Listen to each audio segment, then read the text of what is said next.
I had lived in my daughter Rachel's house for 3 years, paid her rent every month without fail, and believed I was wanted there.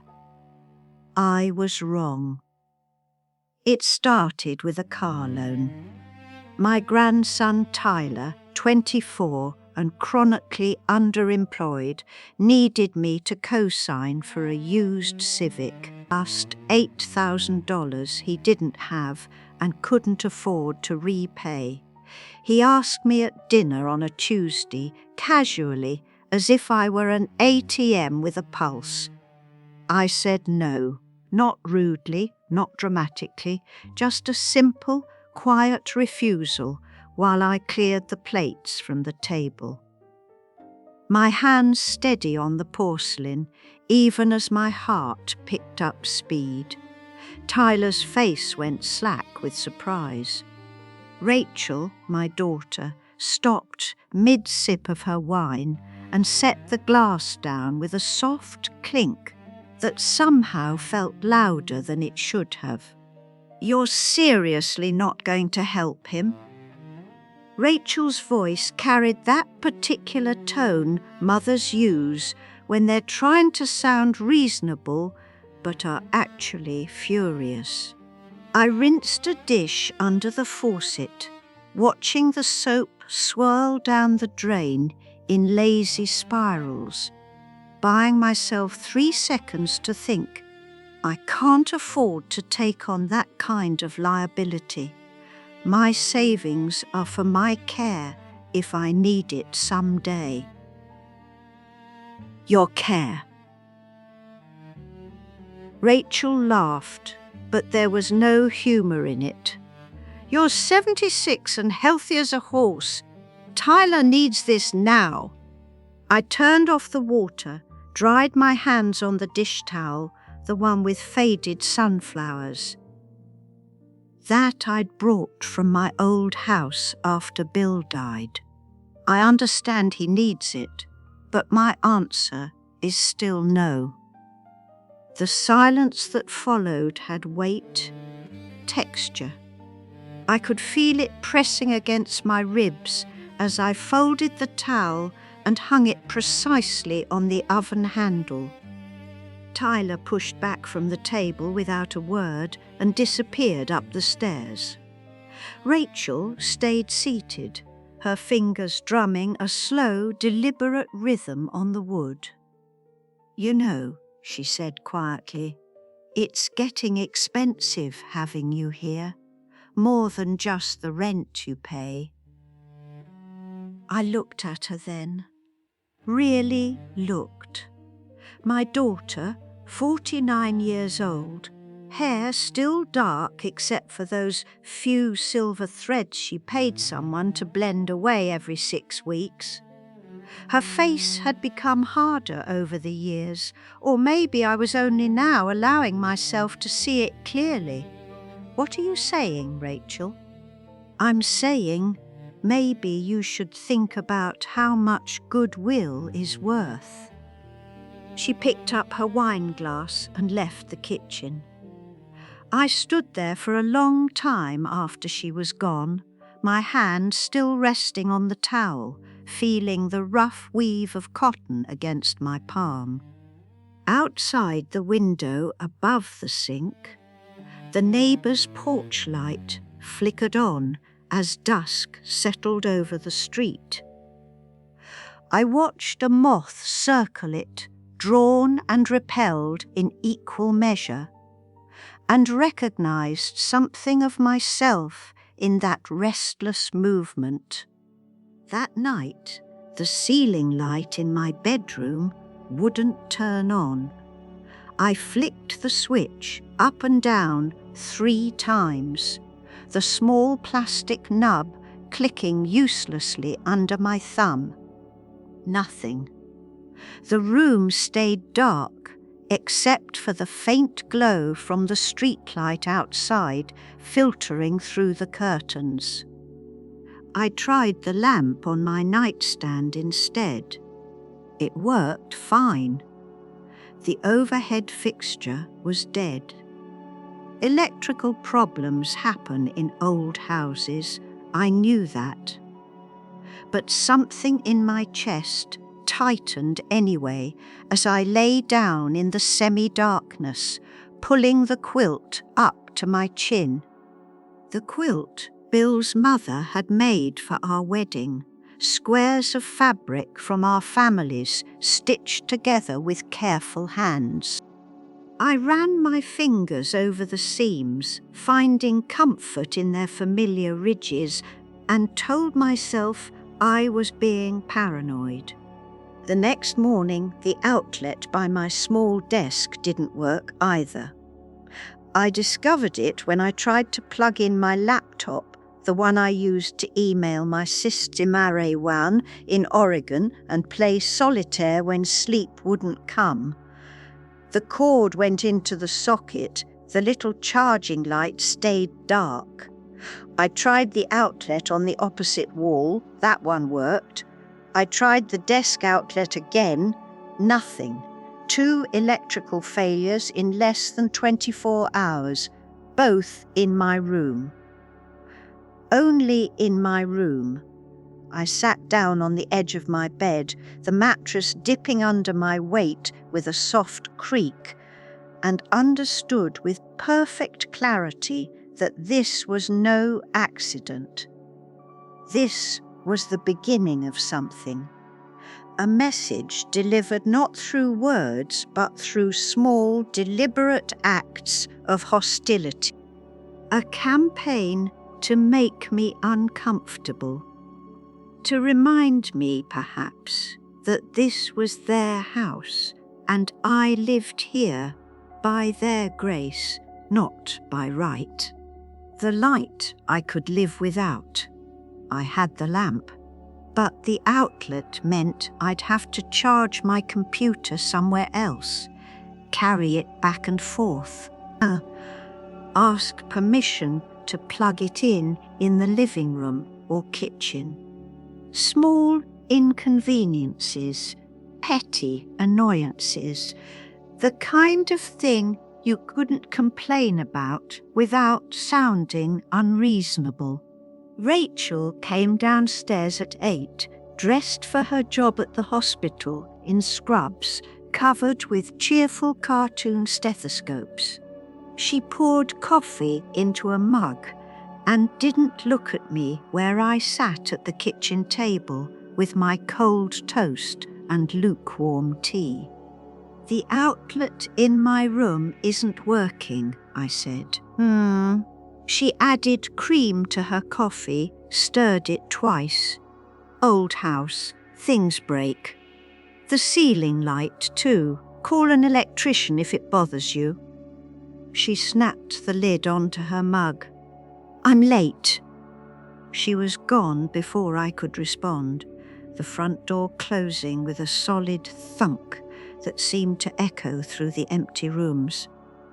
I sat there in the sudden silence, my tea growing cold in my hands, and felt something shift inside me. Not anger, not yet. Something quieter, something that felt almost like relief, because I finally understood where I stood. I was no longer a mother who had raised this woman, no longer a widow who deserved kindness after 52 years of marriage and 8 years of grief. I was no longer even a tenant who paid her rent on time. I had moved, without realizing the exact moment of transition, from being needed to being tolerated.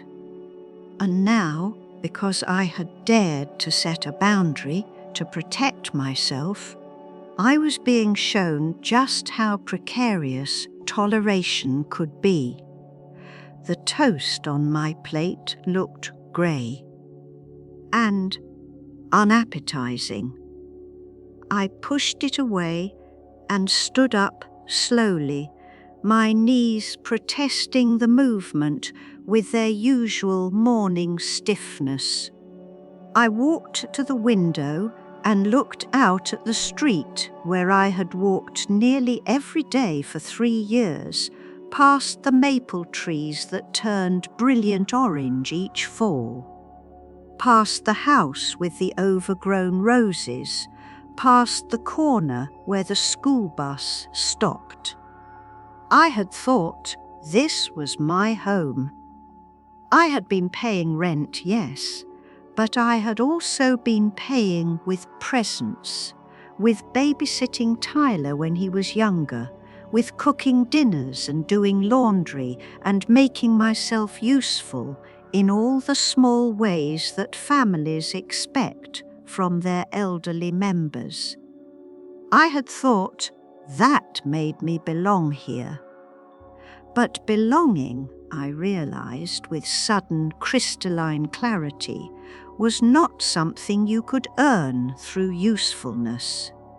Belonging was something granted or withheld, and it was being withheld from me now. I poured tea, the cold tea, down the sink and rinsed my cup with hot water, watching steam rise in pale wisps. The kitchen was silent, except for the hum of the refrigerator and the distant sound of traffic on the main road 3 blocks away. My room upstairs had 2 broken electrical fixtures. My daughter had implied I should think about goodwill. My grandson had stopped speaking to me, and somewhere in the part of my mind that had been sleeping for years, suppressed under layers of grief and gratitude and the determined effort to be no trouble, an idea began to form, a quiet idea, a dangerous idea, the kind of idea that, once acknowledged, couldn't be unthought. I could leave. The idea sat with me all morning like an unexpected guest. I didn't invite it to stay, but it settled in anyway, making itself comfortable in the spaces between my thoughts. I folded laundry in the basement, matching socks with careful precision, and the idea folded itself into each pair. I vacuumed the living room, pushing the machine in straight lines across carpet that Rachel never thanked me for cleaning, and the idea hummed along with the motor. I could leave, such simple words, 3 syllables that felt simultaneously impossible and inevitable. I was 76 years old. I had lived in this house for 3 years, paying $800 a month for a room that was smaller than the walk-in closet in the home I'd sold after Bill died. Before that, I had lived in my own house for 49 years, raised Rachel there, buried my husband from there, packed up 50 years of accumulated life into boxes and donated most of it to goodwill, because Rachel had said, gently but firmly, that there wasn't room for all my things. And I had believed I had no choice, no other option, because I was old. And old people were supposed to be grateful for whatever family offered them, weren't they? Old people were supposed to make themselves small and useful and never ever complain.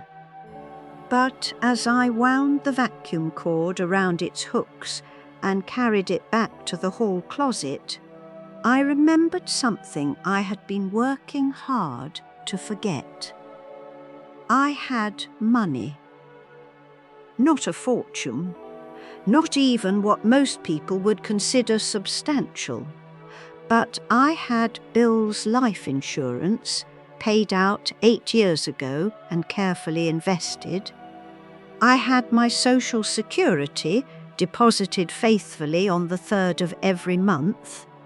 I had a small pension from the library where I'd worked for 22 years before retirement.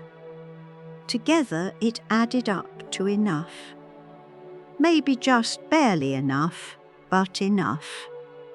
I had convinced myself, or allowed Rachel to convince me, that I needed to save every penny for potential medical emergencies, for the nursing home that might loom in my future, for the inevitable expenses of aging. And that was partly true. But it was also true that I could afford, if I was careful, to rent my own place. A small place. A modest place. A place where the lights worked. I made lunch mechanically, assembling a sandwich I didn't want from the carefully labelled containers in the refrigerator. Turkey that Rachel bought on sale. Lettuce that was starting to wilt.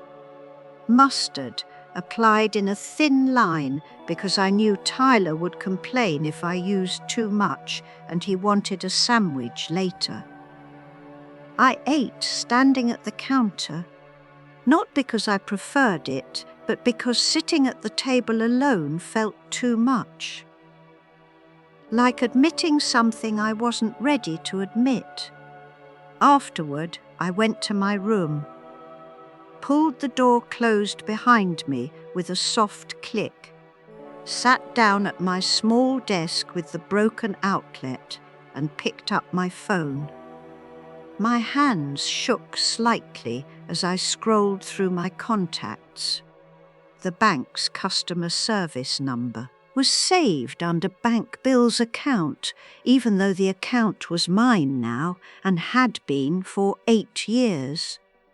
Some part of me still thought of money as his, as something he had earned, and I was simply stewarding in his absence. I pressed call before I could talk myself out of it. First National Bank, this is Christine. How can I help you today? Yes, hello. My voice came out thinner than I intended. I cleared my throat. I need to confirm my account balances, my checking and savings. There was a pause, the rustling of what might have been papers or might have been the woman shifting in her chair. I can help you with that. Can I have your account number or social security number? I gave her both, reciting the numbers I had memorized decades ago. She typed something, the keys clicking faintly through the phone line. All right, Mrs. Morrison, I have your accounts up. Your checking account currently has a balance of $2,437.18. Your savings account has $17,215.93. I closed my eyes, opened them. The numbers were more than I'd thought. I had been so careful for so long, spending almost nothing, that the accounts had grown beyond what I remembered. Thank you, I said. And these accounts, my daughter isn't on them, is she? She doesn't have access. Another pause, this one longer. Let me check that for you. No, ma'am. Both accounts show only one owner, just you. No joint owner, no power of attorney on file. Something in my chest unclenched. I hadn't been sure. Rachel had offered 2 years ago to help me with my finances, to be added to my accounts just in case, and I thought I had refused, but I couldn't quite remember, couldn't trust my memory of that conversation. That's correct, I said. Thank you. Is there anything else I can help you with today? I looked around my room, the broken light fixture above me, the useless outlet, the single window that looked out onto the neighbour's fence, giving me a view of peeling paint and overgrown weeds. 3 years of making myself as small as possible, of trying to earn the right to exist in this space, and it had earned me nothing but contempt when I finally said no to something unreasonable. No, I told Christine. That's everything I needed to know. I ended the call and set the phone down on the desk with exaggerated care, as if it were something fragile that might break. Then I sat very still, my hands folded in my lap, and let myself feel what I had been refusing to feel since yesterday. Not anger, though there was some of that. Not fear, though there was plenty of that too. Relief. Pure, overwhelming relief at discovering I had option. That I was not, in fact, trapped here by poverty or age or lack of alternatives. That the cage I'd been living in had no lock on it at all. I had simply been standing inside with the door open, too afraid to walk through it. The afternoon light slanted through my window, catching dust motes that drifted in lazy spirals through the still air. Somewhere downstairs, the house settled with a small creaking sound, the way old houses do. I heard a car pull into a driveway outside, a door slam, a child's distant laughter, normal sounds. A normal day in a normal neighbourhood. And I sat in my dim room with its broken fixtures and made a decision that felt anything but normal. I would leave. Not in anger, not in a dramatic confrontation with slammed doors and raised voices. I would do this the way I had learned to do everything important in my life, quietly, methodically, with careful planning and no fanfare. I would find a place of my own. I would move my things. I would tell Rachel only when everything was already arranged, when it was too late for her to talk me out of it or make me doubt myself.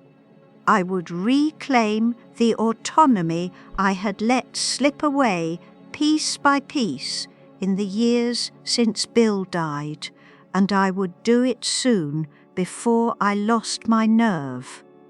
I picked up my phone again, this time opening the browser with fingers that still trembled, but now with anticipation rather than fear. I typed in apartments for rent near me and watched the screen populate with listings. Studio apartments, 1-bedrooms, senior living communities that looked depressingly institutional. I scrolled past those. There, a 1-bedroom apartment in a small building on the east side of town, near the park where Bill and I used to walk on Sunday mornings. $650 a month, utilities included, first and last month's rent plus a security deposit. $2,600 to move in. I had that. I could do this. My finger hovered over the contact landlord button.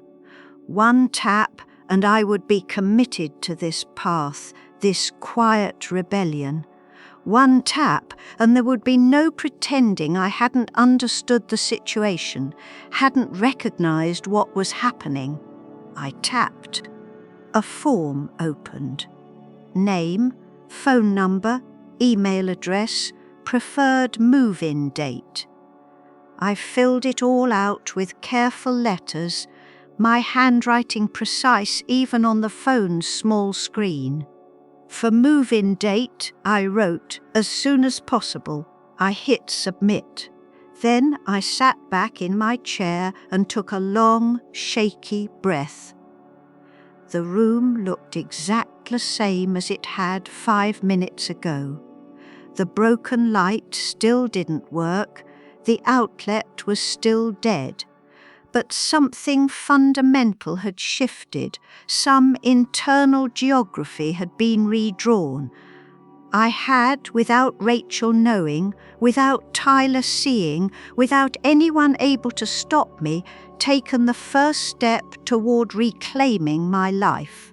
The rest, I thought, would come. The landlord called back 3 hours later. I was in the kitchen when my phone rang, pretending to reorganize the spice cabinet, even though it didn't need reorganizing. Rachel had come home from work in a mood I recognized from childhood, all tight lips and sharp movements, and I had learned long ago that the best response to that mood was to make myself scarce without actually leaving the house. Mrs. Morrison, this is Paul Chen from the Maple Street apartment. You inquired about the 1-bedroom. I moved into the pantry, pulling the door mostly closed behind me, surrounded by boxes of pasta and canned tomatoes and the faint smell of onions going soft, in a basket on the bottom shelf. Yes, I did. It's still available. Would you like to see it? My heart hammered against my ribs. When? I'm there now, actually, showing it to another potential tenant. But they're not interested. Wrong neighbourhood for them. I could wait 20 minutes if you can get here. 20 minutes. It would take me 15 to walk there if I hurried. Longer with my hip, which had been aching since this morning's cleaning spree. But I could get a ride. I could call a cab, spend the money without guilt for once. I'll be there, I said. I changed out of my house clothes and into real pants, a clean blouse, combed my hair and checked my reflection in the bathroom mirror. I looked old. When had that happened? The woman staring back at me had deep lines around her mouth and eyes that seemed perpetually tired. But she also looked determined. That was new. I'm going out, I called down the stairs. Rachel's voice floated up from the living room. Where? Just an errand. Need me to drive you? The offer surprised me.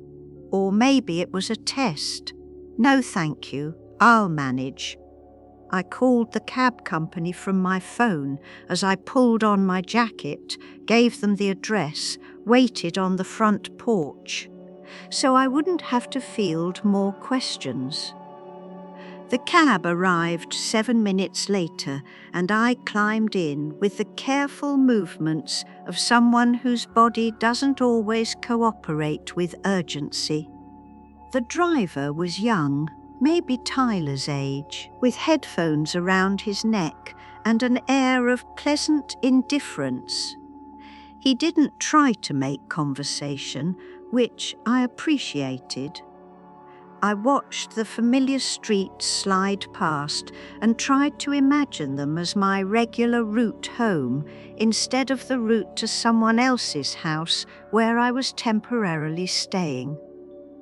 The apartment building was small and dated, built probably in the 70s from the look of the brown brick and aluminum frame windows.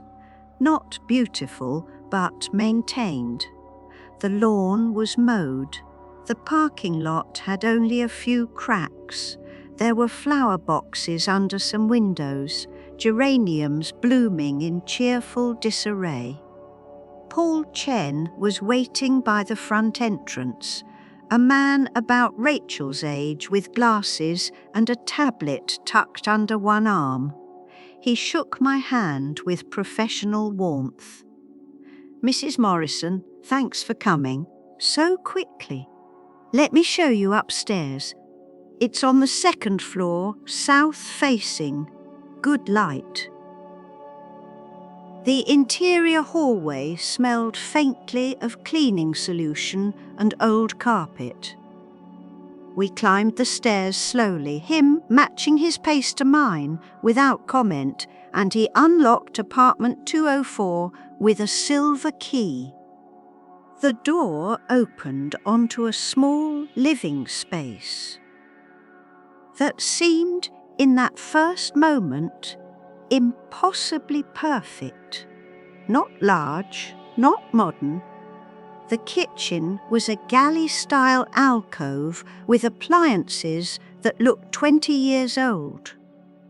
The bathroom had pink tile that probably dated from the building's construction. The bedroom was barely big enough for a queen bed and a dresser, but the living room had 2 windows that looked out onto mature oak trees. The hardwood floors were scratched but solid. The walls were painted a soft cream colour that caught the afternoon sunlight and held it. And it was empty, clean. Mine for the taking if I wanted it. "It's perfect," I heard myself say. Paul Chen smiled. "It's seen better days cosmetically. But the bones are good. Heat and hot water included in the rent. There's coin laundry in the basement. Parking space if you have a car. I don't drive anymore. Well, there's a bus stop half a block away. Grocery store within walking distance." He pulled up something on his tablet. "I'll need first month, last month. And a security deposit. And I do run a credit check, standard procedure." I nodded. I'd looked at my credit score last year, something Rachel had insisted I do, and it had been good. Excellent even. Decades of paying bills on time added up to something, apparently. I'd like to apply. Great. He tapped a few things on the screen. "I can send you the application by email, you fill it out, and I should have an answer within 2 business days. If approved, you could move in as early as next week." Next week? The words seemed to echo in the empty apartment. Next week I could be here, in this space that smelled like nothing and nobody, starting over at 76. Next week I could wake up in a place where the lights worked and no one made passive-aggressive comments about my usefulness. "Yes," I said. "Please send me the application."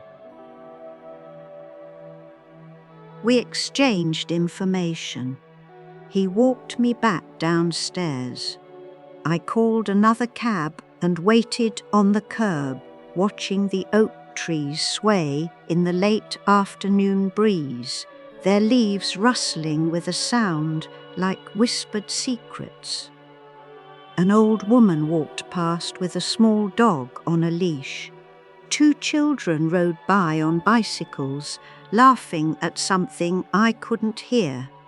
An ordinary neighborhood, an ordinary building, an ordinary apartment, and I wanted it desperately.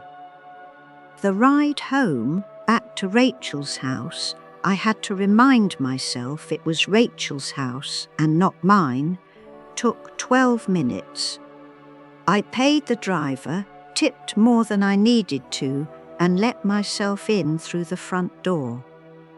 Tyler was in the kitchen. I heard him before I saw him, the distinctive sound of the refrigerator opening and closing, cabinets banging. When I came round the corner, he was making a sandwich with all the grace and consideration of a bear ransacking a campsite. "Where'd you go?"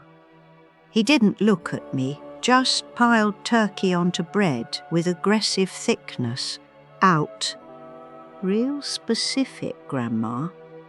The nickname grated. He'd stopped calling me that naturally when he was about 16, and now he used it with a particular tone that made it sound like an insult. I had some errands to run. He finally looked up, and I saw something flash across his face. Not quite anger, something colder. "Mum says you still won't help me with the car loan." "That's correct. You know that's bullshit, right?" He said it casually, biting into his sandwich, talking with his mouth full like I hadn't spent years trying to teach him better manners. "You've got money sitting in the bank doing nothing. I need a car for work. Then the bank can give you a loan based on your income and credit.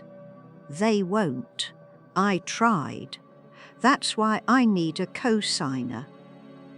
I set my purse down on the counter with deliberate care. "Tyler, I understand you're frustrated, but my answer hasn't changed because you don't give a shit if I can keep my job or not, because I can't take on an $8,000 liability. It's not a liability if I pay it back. But if you don't, or can't, I would be responsible, and I can't afford that risk." He threw the sandwich onto his plate hard enough that it broke apart. Bread and turkey skidded across the ceramic. "You know what? Fine, whatever. Enjoy your money while you sit in your room doing nothing all day. Real nice retirement you've got. Going." He grabbed his plate and stormed out, leaving the refrigerator door hanging open and mustard on the counter. I closed the door, wiped up the mustard, put the bread away and the turkey back in its designated spot. My hands were steady. That surprised me. Tyler had just been deliberately cruel, the way young people can be. When they feel entitled to something and are denied, and I felt nothing. No hurt, no guilt, no urge to call him back and explain myself or apologize for having boundaries. I felt, instead, a kind of distant clarity. This was not my problem to solve. His transportation situation, his financial irresponsibility, his inability to qualify for a loan on his own, none of it was my emergency that required me to compromise my security. I went upstairs to my room, closed the door, sat down at my desk and opened my email on my phone, squinting at the small text until I found the message from Paul Chen. The rental application, exactly as promised. I filled it out, sitting there in my dim room with its broken ceiling fixture, entering information carefully into each field. Previous address. I listed the house Bill and I had owned, the one I'd sold 3 years ago. Employment history. I listed the library even though I'd been retired for 14 years. Income sources, social security, pension, investment, references. I gave my sister's name in Oregon and my old friend Dorothy from the library board. At the bottom, in a section marked Additional Information, I paused. There was a question. Why are you looking to move? I stared at the cursor blinking in the empty text box. What was the truth?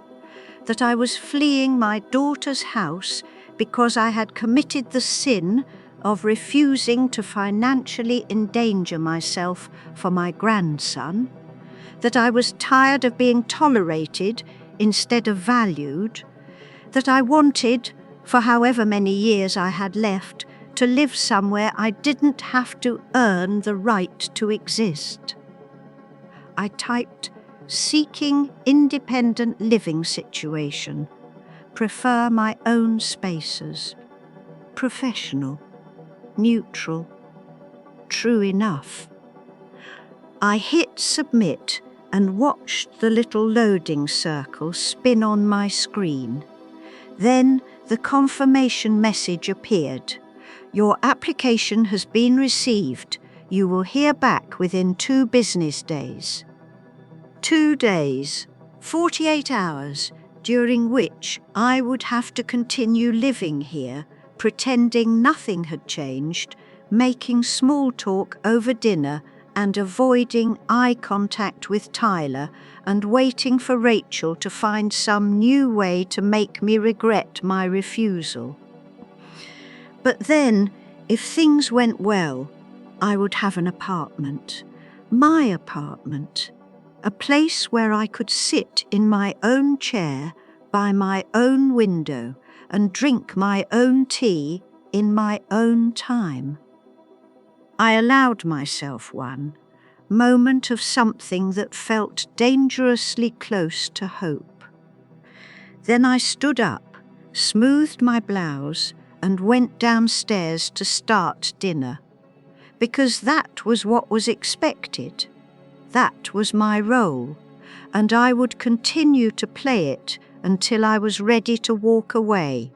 But I realized as I pulled vegetables from the crisper drawer. I was getting ready. Very, very ready. The email came while I was packing. Not obvious packing, not boxes stacked by the door or furniture wrapped in plastic, just the quiet, methodical sorting of a lifetime compressed into dresser drawers and a small closet. I started with things that wouldn't be missed. Old photographs from the bottom drawer, letters Bill had written me during our 1 year of long distance before marriage, my mother's jewellery box with its broken hinge. The email subject line read, Application approved, 204 Maple Street. I opened it with shaking hands. Paul Chen's message was brief and professional. Credit check cleared, references confirmed, move-in date available as early as Friday, 4 days from now. He'd attached the lease for my review and signature, and a payment portal link for the first month, last month, and security deposit, 4 days. I sat down on my bed, still holding my phone, feeling lightheaded. Everything was moving so fast, and yet I had the strange sense that this had been moving toward me for years, a collision I couldn't have avoided even if I'd wanted to. I clicked through to the payment portal, entered my bank account information, watched the confirmation screen load after I authorized the transfer. $2,600 sent to Maple Street Properties LLC. It was done, irrevocable. I had just paid for an apartment I hadn't told my daughter about, committed to a move-out date. Without any warning, the responsible thing would have been to talk to Rachel first, to discuss this like adults, to give her notice. But I knew what would happen if I did. She would question my decision. She would point out all the practical difficulties, my age, my hip, the challenges of living alone. She would tell me I was being unreasonable, that I was overreacting to a minor disagreement. She would make me doubt myself until I capitulated, apologized, agreed to stay. And I would never leave, so I clicked print receipt and saved the confirmation to my phone. Physical evidence that I could look at later when my courage wavered. Proof that I had done this, that. It was real. A knock on my door made me jump. "Mum?" Rachel. I quickly closed the browser and set my phone face down on the bed. "Yes? Can I come in?" I stood up, glanced around at the small pile of personal items I'd accumulated on my desk. Nothing too obvious, nothing she would notice unless she was looking carefully. "Of course." She pushed the door open and leaned against the frame, not quite entering the room. I noticed she was still in her work scrubs, her hair pulled back in a messy ponytail that made her look younger than 49. Tired, but younger. "Tyler said you two had a fight." "Not a fight, a conversation. He said you were pretty cold about the whole thing." I folded my hands in front of me, a habit from decades of teaching children to be quiet during library story time. "I told him the same thing I told you. I can't co-sign his loan, right?" She looked past me at the window with its view of nothing interesting. "Look, I know you have your reasons. I'm not here to argue about that." "Then why are you here?" She finally met my eyes.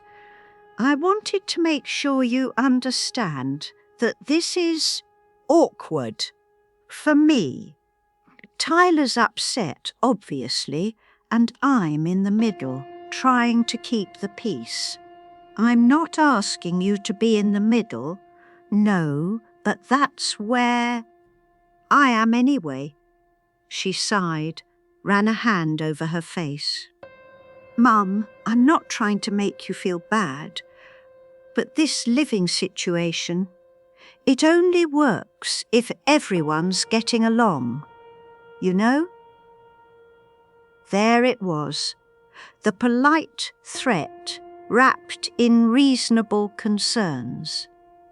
The implication that my place here depended on my compliance, my usefulness, my willingness to meet their needs above my own. "I understand," I said. "Do you? Because from where I'm standing, it feels like you're making things difficult for no good reason." "I have a very good reason.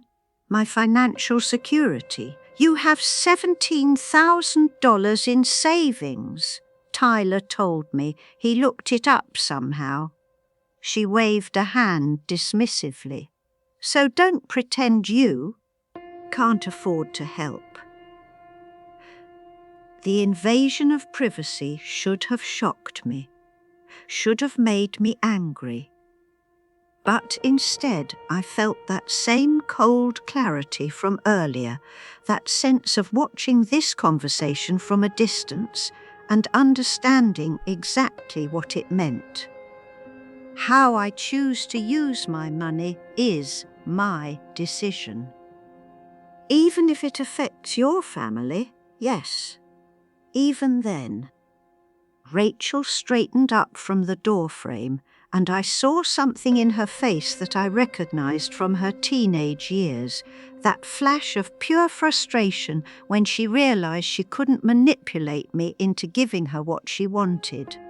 Fine, great, be selfish. She turned to leave, then paused.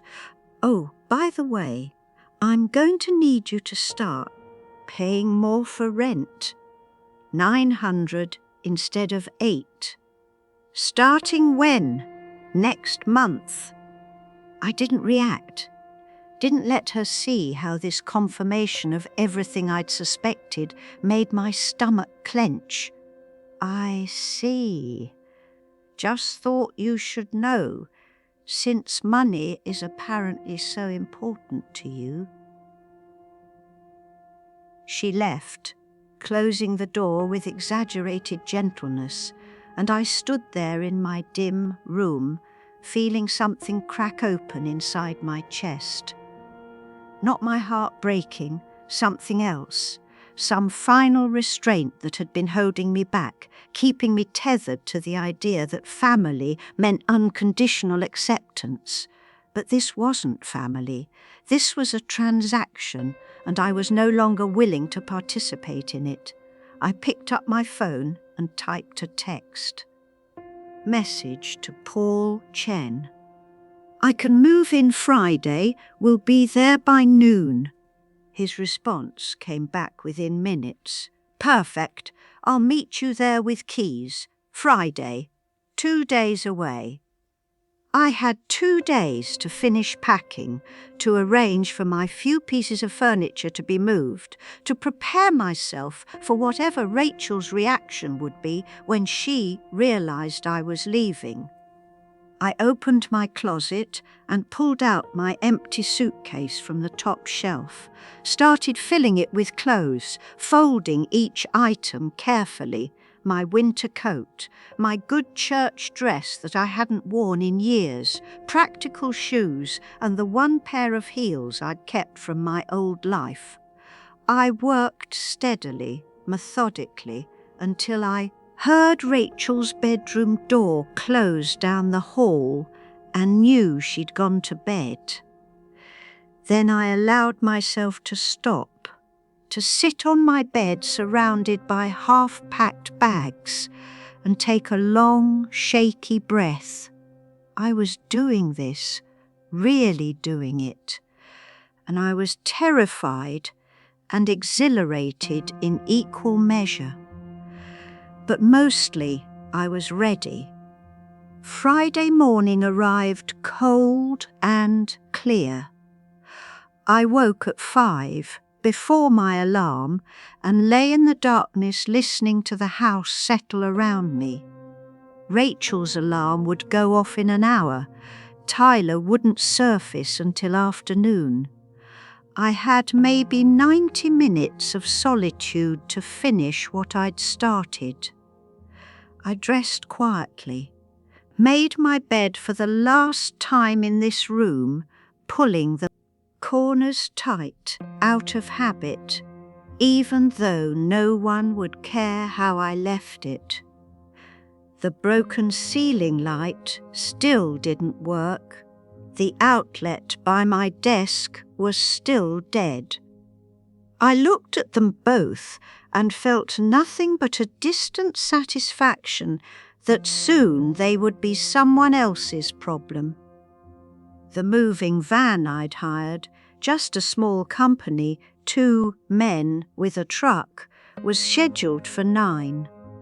I only had a few pieces to move. My bed, my desk, my chair, 2 boxes of books. Most of the furniture in this room had belonged to Rachel. She could keep it. I carried my suitcase downstairs at 6:30, made coffee in the kitchen, poured it into a travel mug I would leave on the counter after I walked out the door for the last time, sat at the table and waited for Rachel to appear. She came down at 7, already in her scrubs, and froze when she saw the suitcase by the front door. "What's that?" "I'm moving out today." The words came easily. I'd practiced them in my head all night, trying out different phrasings until I found ones that felt true and calm and completely non-negotiable. Rachel stared at me. "What?" "I've rented an apartment. The movers are coming at 9. I'll be gone before lunch." "You what? When did you—" She grabbed the back of a kitchen chair. "You didn't say anything?" "No." "Where?" "The east side." "Near the park." "That neighbourhood's not safe for someone your age." I took a sip of coffee. Let the silence stretch. She wanted me to defend myself, to justify this decision, to give her an opening to talk me out of it. I wasn't going to. "Mom, come on, let's talk about this." "There's nothing to talk about. You're really going to just leave?" "Over what, a stupid loan?" "No, over the way you and Tyler have treated me since I refused to co-sign. The lights in my room that mysteriously stopped working. The raised rent you announced yesterday. The general atmosphere of resentment that's been building for weeks." I set my mug down carefully. I'm leaving because I've realized I can. And I should have done it sooner. Rachel's face cycled through emotions too quickly for me to track them all. Shock, anger, something that might have been embarrassment. The lights were a coincidence. I don't believe that. "So what, you think I'm sabotaging your room? That's insane." "Maybe, but it doesn't matter now, does it?" I stood up, rinsed my mug in the sink. "I'll leave my key on the counter. You can rent the room out if you want the income." "I don't want to rent it out. I want—" She stopped. "Where's this coming from? You've been fine here." Fine. Such a small word for such a complicated lie. I had not been fine. I had been tolerated, used, gradually erased until I was nothing but function. And I had participated in that erasure, telling myself I should be grateful for a roof over my head, convincing myself that family meant accepting whatever treatment I received. "I haven't been fine," I said. "I've been convenient. There's a difference." The movers arrived at exactly 9 o'clock.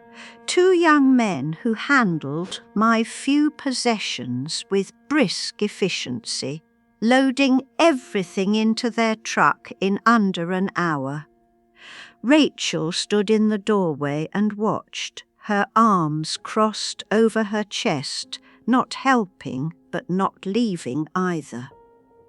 Tyler never came downstairs. When the truck was loaded and I'd done a final walkthrough of my room, checking under the bed, in the closet, making sure, I'd left nothing behind that mattered. I found Rachel waiting in the front hall. "You're really doing this?" "Yes." "What about holidays?" What about when you need help? I'll manage. You're 76 years old. I'm aware of my age, Rachel. She looked at me then, really looked, and I saw something shift in her expression, understanding maybe, or just acceptance that she'd pushed too far and I'd finally pushed back. I'm sorry, she said. About the lights. Tyler did it. I didn't ask him to, but I knew about it and I didn't stop him. The admission should have felt like victory. It felt like ashes. Thank you for telling me. Does that change anything? I picked up my purse, checked that I had.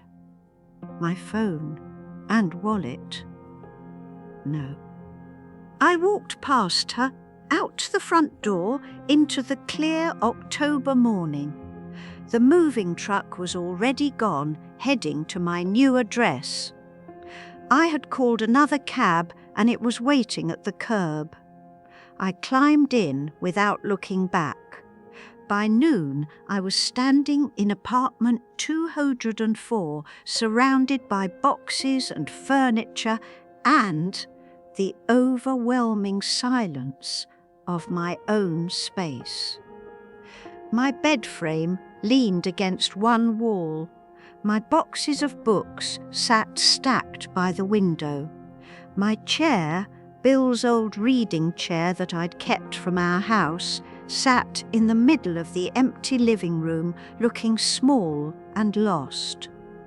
Paul Chen handed me 2 keys on a plain metal ring.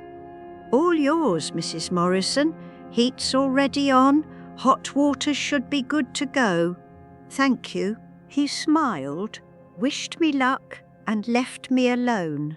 I stood in the centre of the living room and turned slowly, taking in the apartment's modest dimensions, the scuffed floors, the pink bathroom tile visible through the open door. Not much, not luxurious, but mine to control, mine to live in without permission or justification, mine to wake up in and go to bed in and exist in without constantly performing gratitude or usefulness. I walked to the window and looked out at the oak trees, their leaves beginning to turn yellow at the edges. A squirrel ran along a branch. A woman walked past pushing a stroller. And for the first time in years, maybe the first time since Bill died, I felt something very close to peace. I spent my first 3 days in the apartment doing very little, not from depression or regret, from the simple, overwhelming relief of not having to do anything at all. I unpacked slowly, finding homes for my books on the built-in shelves in the living room, hanging my clothes in the closet with space between each hanger. I sat in Bill's chair by the window and watched the trees change colour, losing myself in the mindless passage of time. On the 4th day, I called my attorney. His name was Thomas Wright, and he'd handled Bill's estate 8 years ago with competent professionalism and no unnecessary sympathy. I'd kept his number saved in my phone, never imagining I'd need him again. Mrs. Morrison, it's good to hear from you. What can I do for you? I need to update my will. There was a pause, the kind that suggested he was quickly pulling up my file in whatever system lawyers use. All right. Are you looking at minor changes or a complete revision? I want to remove my daughter as the primary beneficiary. Another pause, longer this time. May I ask why? I looked out my window at the oak trees, watched a leaf detach and spiral down to the sidewalk below. We've had a falling out. I don't want her inheriting. If something happens to me, I see. And who would you like to designate instead? I had thought about this. My sister in Oregon was only 2 years younger than me and dealing with her own health issues. Tyler was the last person who deserved anything from me. I'd like to leave most of it to the Library Foundation where I used to work, and a smaller amount to my friend Dorothy. That's certainly possible. I can draft the new documents. You'll need to come in to sign them. Has to be witnessed properly to be legal. When? How's Friday afternoon? Say 2 o'clock? I'll be there. I hung up feeling lighter somehow, as if I'd cut a cord I hadn't realized was weighing me down. The money wasn't substantial by most people's standards, but it was mine, earned through Bill's years of work and my years of careful saving, and I would be damned if Rachel got to benefit from it after everything. That evening, someone knocked on my door. I looked through the peephole. Paul Chen had installed it at my request, and saw Tyler standing in the hallway, hands in his pockets, looking uncomfortable. For a long moment I considered not answering, pretending I wasn't home, but that would only delay the inevitable. I opened the door but didn't invite him in. Tyler. Hey, Grandma, can I come in? I stepped aside. He walked past me into the small living room and stopped, looking around at my modest space with an expression I couldn't quite read. Nice place, thank you. Look, He ran a hand through his hair, a gesture he'd inherited from his father, whoever that was. Rachel had never been married, never talked about Tyler's father except to say he wasn't in the picture. I wanted to apologize for the lights and the outlet. That was messed up. Yes, it was. Mum was just really stressed about the money thing, and I was pissed about the car, and I thought, I don't know, I thought maybe if you were uncomfortable enough, you'd change your mind. About the loan. Yeah. He sat down on my couch without asking, sprawling in that way, young. People do. But that was stupid and wrong, and I'm sorry. I lowered myself into Bill's chair, moving carefully because my hip had been aching since the move. Why are you here, Tyler? Because I actually feel bad? Because you're my grandma and I was a dick to you? Watch your language. Sorry, but yeah, that's why I'm here. He leaned forward, elbows on his knees. I'm trying to figure out the money stuff on my own. Got a second job doing deliveries at night. It's going to take longer, but I'll get there. Something in my chest unclenched slightly. Not forgiveness, not yet, but the possibility of it. I'm glad to hear that. And Mum feels terrible. She won't say it. But she does. She's been weird since you left, cleaning your old room constantly, which is crazy because she never cleans. She could call me herself if she wanted to say something. Yeah, but she's stubborn, like you. He smiled a little. I can see where she gets it. I didn't smile back. Wasn't ready for that casual warmth yet. I appreciate you coming here, but an apology doesn't fix what happened. I know, but maybe it's a start. He stood up, shoving his hands back in his pockets. I should go. Just wanted you to know I'm sorry, and that your new place is actually pretty cool. I walked him to the door. He paused in the doorway, looking like he wanted to say something else, but apparently thought better of it. Tyler, yeah? Keep working, keep saving.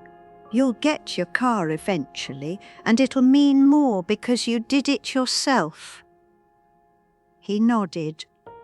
Thanks, Grandma. After he left, I sat back down in my chair and looked out at the darkening street. The first real apology, a small step towards something that might, eventually, resemble a relationship again, but only on my terms now. That was the difference. Rachel came 3 weeks after I moved out. I'd settled into a routine by then. Morning tea by the window, watching the street wake up. Afternoons reading in Bill's chair or walking to the nearby park when my hip cooperated. Evenings spent in peaceful silence, eating simple meals. I didn't have to apologize for or justify. The knock came on a Saturday. I checked the peephole and saw my daughter standing in the hallway holding a paper bag that probably contained peace offerings. I opened the door. Rachel, hi. She looked nervous, uncertain in a way I hadn't seen since she was a teenager. Can I come in? I stepped aside. She entered slowly, taking in the apartment with careful eyes. The books on the shelves, Bill's chair positioned to catch the morning light, my few pieces of furniture arranged with deliberate care. It's nice, she said. Cozy.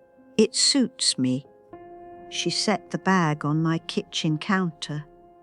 I brought muffins from that bakery you like. Thank you. We stood there in awkward silence.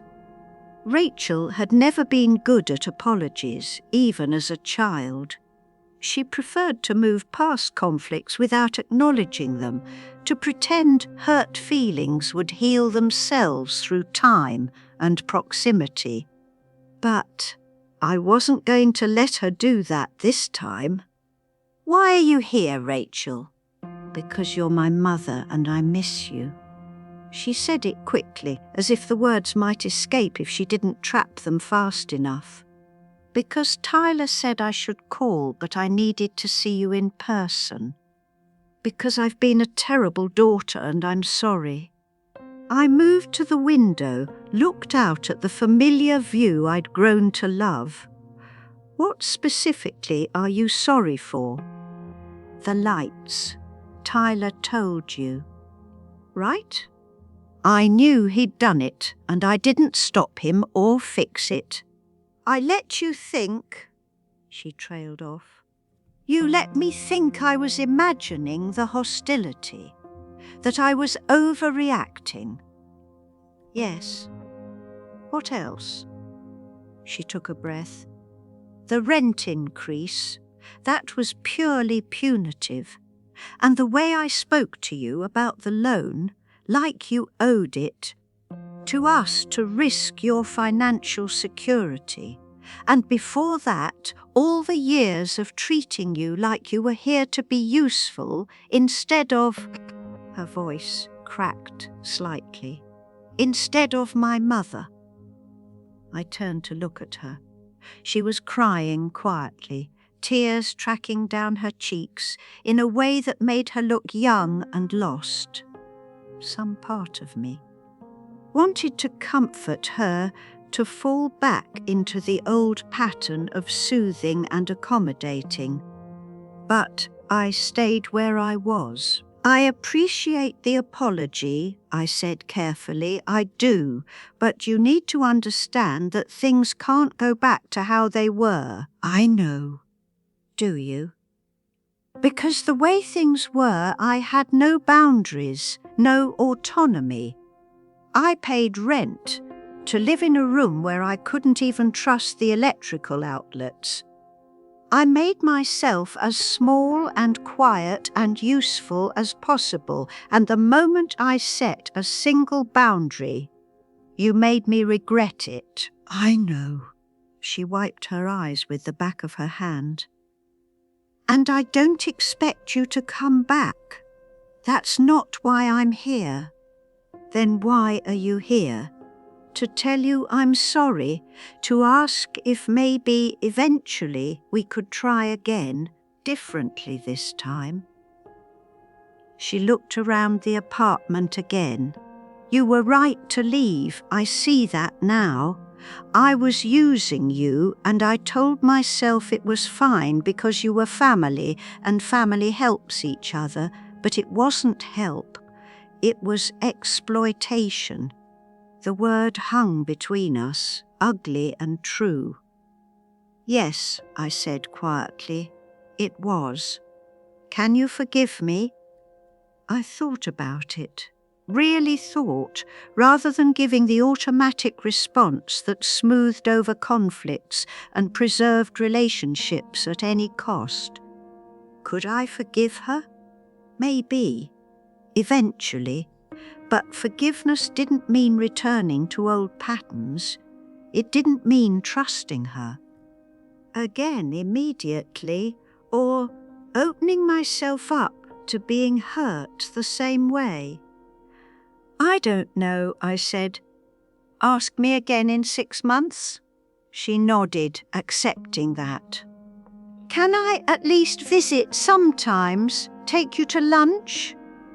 On my terms, when I'm ready. Okay. She moved toward the door, then paused. Tyler said you changed your will, took me out of it. I did. I don't blame you. Good. She left without the muffins, which I discovered later were my favourite kind, blueberry lemon, from the bakery 3 blocks from my old house that Bill and I used to visit every Sunday morning. I ate one slowly that evening, tasting memory and loss and the faint, distant possibility of something new being built from the wreckage of what had been. But I wasn't holding my breath. I'd learned, finally, that I didn't need anyone's approval to exist, didn't need to earn the right to take up space, didn't need to sacrifice my autonomy for the appearance of family harmony. I was 76 years old, living alone in a modest apartment on the east side of town. And I had never been more certain that I'd made the right choice. 3 months after I left Rachel's house, I discovered the tea circle. It happened by accident. I was walking back from the grocery store on a Wednesday afternoon when I noticed a small handwritten sign in the lobby of my building. Wednesday Tea, Apartment 103, all welcome. I hesitated. At the mailboxes, groceries growing heavy in my arms. I hadn't gone out of my way to meet my neighbours, hadn't wanted to. The solitude of my apartment had been enough, more than enough after years of performing social connection in Rachel's house. But something made me knock on apartment 103 the following Wednesday. The woman who answered was my age, maybe older, with silver hair cut short and eyes that crinkled when she smiled. "You're from 204. I've seen you in the hallway. Come in, come in." Her apartment was smaller than mine, but warmer somehow, filled with plants and photographs and the smell of something cinnamon. 3 other women sat around a small table, all of them past 70, all of them looking at me with varying degrees of curiosity and welcome. "I'm Dorothy," said the woman who'd answered the door. "Not your Dorothy. I heard you mention a Dorothy on your move-in day. Different Dorothy, but a Dorothy nonetheless." I almost smiled. "I'm Margaret." "Sit, Margaret. Have tea. Tell us absolutely nothing about yourself if you don't want to. We only gossip about people who deserve it." I sat. I drank tea from a chipped mug with flowers on it. I listened to these women talk about their lives, their children, their frustrations and small victories. One of them, Evelyn, had recently refused to give her son money for the 3rd time that year. Another, Patricia, had just signed up for an art class at their community centre after her daughter told her she was too old to start painting. They understood. Without me saying a word, they understood. I went back the next Wednesday, and the one after that. Slowly, over weeks and months, I let myself become part of something again. Not the forced performance of family, something chosen, something earned through presence rather than blood. On a warm April morning, 6 months after I'd moved in, I planted herbs in the small plot behind the building that Paul Chen said I could use, basil and rosemary and thyme, pushing my fingers into earth that smelled like growth and possibility. My knees ached when I stood up, but it was a good ache, the kind that came from doing something I wanted to do, not something I had to do. Tyler visited occasionally, called every few weeks. We were rebuilding something, but it was different now, built on respect rather than expectation. He'd bought his car finally after 7 months of working 2 jobs. He was proud of it, and I was proud of him. Rachel and I had dinner once a month at a neutral restaurant halfway between her house and my apartment. Careful conversations, polite questions. The slow, painful work of constructing boundaries where none had existed before. I didn't know if we'd ever be close again. I wasn't sure I wanted to be, but we were trying, and that was something. I sat in Bill's chair by my window one evening in late spring, tea cooling in my favourite cup, and looked out at the street I'd come to know. The maple tree across from my building had leafed out into full green. Children played on the sidewalk. A couple walked past with a dog on a leash. And I thought about the woman I'd been a year ago, the woman who believed she had no choices, who made herself small and quiet and useful, and still somehow ended up with broken lights and raised rent and the grinding knowledge that she'd been tolerated rather than wanted. That woman was gone. Or maybe not gone, but transformed, forged into something harder through the simple act of saying no and meaning it. Through understanding that survival sometimes meant walking away from people who would never see you as anything more than a function. I had lost my relationship with my daughter, at least temporarily.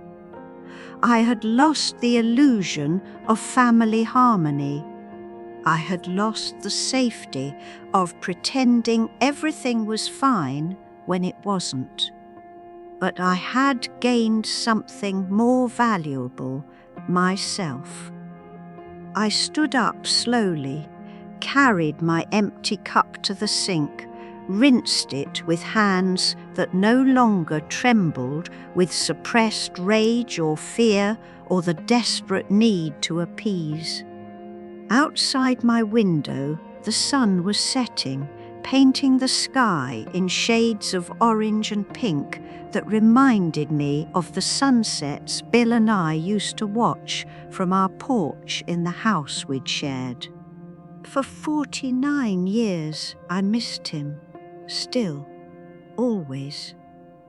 But I thought he would be proud of what I'd done, proud that I'd finally remembered how to stand up for myself, proud that I'd chosen peace over performance, autonomy over accommodation. And if you're reading this, if you recognize yourself in my story, if you're the one who always says yes, who always accommodates, who makes yourself smaller and smaller until you're barely visible, I want you to know something. Your silence isn't kindness, it's self-abandonment. Your constant yes isn't love, it's fear. Your willingness to accept crumbs isn't gratitude, it's conditioning. And you don't have to live that way. Not at 76, not at 65, not at any age. It's never too late to say no. It's never too late to reclaim the space you've ceded to people who never valued it. It's never too late to remember that you're a person, not a function. The cost is real, I won't lie to you. You might lose relationships you thought were foundational. You might face loneliness and doubt, and the terrible fear that maybe you're being selfish, maybe you're wrong, maybe you should have just kept your head down and continued making yourself useful. But here's what I learned. Loneliness with dignity is better than company with contempt. Peace in a small apartment is better than constant anxiety in a large house. Your own terms are better than anyone else's tolerance. I'm 76 years old. I live alone in a second-floor walk-up with pink bathroom tile and no dishwasher. I have tea every Wednesday with women I met by accident. I grow herbs in a borrowed plot and read books no one assigned me. I see my daughter once a month under conditions I set. I changed my will and my locks and my understanding of what I deserve, and I've never been happier.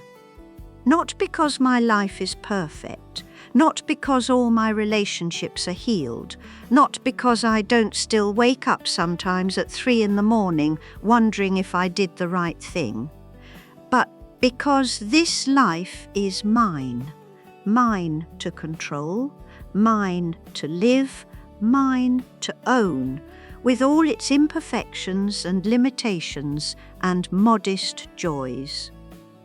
And that, I've discovered, is worth everything I had to sacrifice to get here. The tea grows cold in my cup. The sun finishes setting.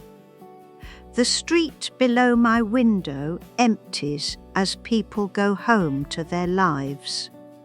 And I stay here in my chair, in my apartment, in my peace, knowing that I made the choice that mattered most. I chose myself, finally.